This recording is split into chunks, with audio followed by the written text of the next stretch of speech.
Hey everyone, I'm John, aka Bellissimo, and I'm the product lead for personalization here on the League dev team. Today, I'd like to share some of the behind-the-scenes reasons for the choices we've made over the last year, as well as talk a bit about some of the things that we've got in store for you in 2020. As each year passes by, the number of champions in League continues to grow. With League nearing 150 champs now, it's getting more and more difficult to make skins for all of our champions. On top of that, we often prioritize popular champions with larger audiences.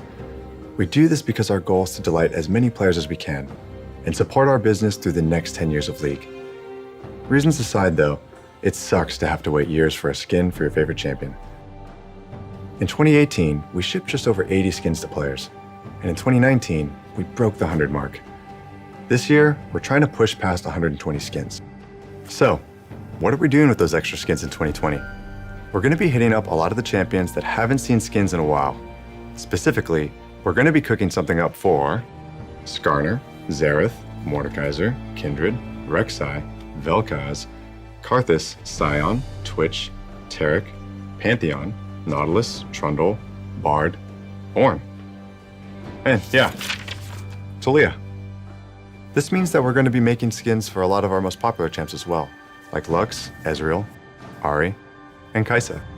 These skins reach a huge number of players and directly fund our ability to make skins for champs with small but dedicated player bases. As we increase the amount of skins that we make over time, one of our hopes is that champion mains can count the time since they last got a skin in months instead of years. Since we're developing more skins than ever this year, we're also going to spend some time exploring new creative thematics. Today, there are only a few thematics that are universally loved across all regions. And while there are some standout hits, there are also thematics that you've shown us that you're just not that excited about anymore. This comes through loud and clear through a variety of different signals. Players purchase these skins far less than others, and even those who do purchase them don't use them that much in-game. We also survey players around the world to make sure that your opinions match the signals that we're seeing.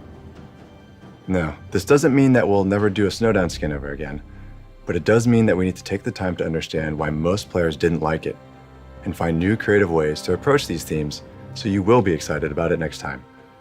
High Noon is a great example of how we can breathe life and depth into an old thematic, and we want to do more of this in the future. If you have any suggestions or ideas for new themes you'd like to see in League, or ideas for a new take on an older thematic, let us know. Every year for Lunar Revel, we've offered skins that have typically been exciting for players in Eastern regions, but haven't been as resonant with our players globally. This year, we wanted to try something different that could hopefully excite players everywhere. Our vision for this new thematic was to create a new take on a well-loved sci-fi fantasy by bridging Eastern and Western inspirations. So we created Mecha Kingdoms, a legendary sci-fi universe where the greatest heroes from warring kingdoms unite against a monstrous threat by piloting giant mechs. Defending this historical world are Garen, Leona, Draven, our newest champion Set, and finally, Jax has got a real weapon, a giant mech in the shape of Jax himself. Mecha Kingdoms is launching today as the first major event of 2020. Speaking of events, in 2019, we got a lot of feedback around events, specifically that it felt like their quality had dropped over time. Mission variety was low, and not every event had a game mode available. We want each event to feel like a unique experience that all players can be excited for, which is why our goal moving forward is to make participating in events more rewarding, more novel, and more memorable for everyone. This year, we're planning on game modes for all of our major events, pushing for more variety in our missions, and also improving our event pass system. Last year, one of the main things we heard about event passes was that it felt like you had to play too much to get all the things that you wanted. It also felt bad to use tokens to buy things like ward skins or emotes if you were ultimately trying to get higher tier rewards. We believe that getting all the rewards in Event Pass shouldn't require that you sign your life away for 30 days. For the 2019 Worlds Pass, we added more milestone rewards so you can get more stuff for free, and also so you can save your tokens for the things that you really want, like exclusive event chromas and prestige skins. For the last event in 2019, Dawn and Night, we changed the Event Pass win of the day structure so you could save up all your wins and complete them on your own schedule. Can't play during the week? No problem. get all your win of the days on the weekend. Between improving your experience with event passes and making sure there's always something new to do, we hope to make 2020 a year to remember. In 2019, we announced Eternals, a champion-based stat tracking system that allows you to flex your moments of glory both in and out of game. To be frank, Eternals were met with a lot of criticism, and it was serious enough to where we pumped the brakes and delayed the release so we can make major changes and address your concerns.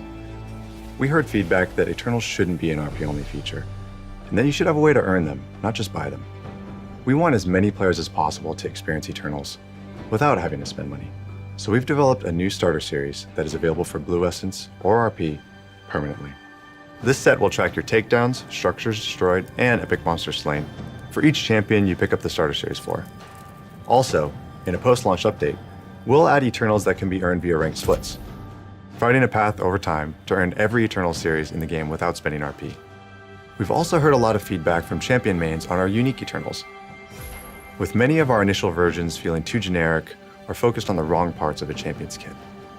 Our goal is to create skill-expressive and memorable stats that you're stoked to show off. So in the latter half of 2019, we worked with players on PvE to hear what kind of Eternals you wanted to see. As a result, unique Eternals now track more complex and interesting stats, like how many skill shots you've dodged with Vlad's pool. So whether it's showing off how dedicated you are to the devil himself, or how good of a Freljordian sniper you are, we hope Eternals really capture the highlights of playing your favorite champions. It's your feedback that helped our designers and team find new and interesting stats to track, so please keep letting us know what types of things you'd like to see Eternals track moving forward. Lastly, for players who aren't interested in the feature, or don't want to know when they've been someone else's 100th kill, we've got toggles for you to mute the experience as you see fit. We hope that you like the changes that we've made to Eternals, and look forward to its release early this year. Before we go, we wanted to let you know that there are a few new types of content that we're experimenting with, and while we're not really ready to show anything yet, expect to hear something from us later this year. We can't wait to announce them. Thanks again for taking the time to watch this video. It's your feedback that helps push us to be better tomorrow than we are today. Here's to 2020.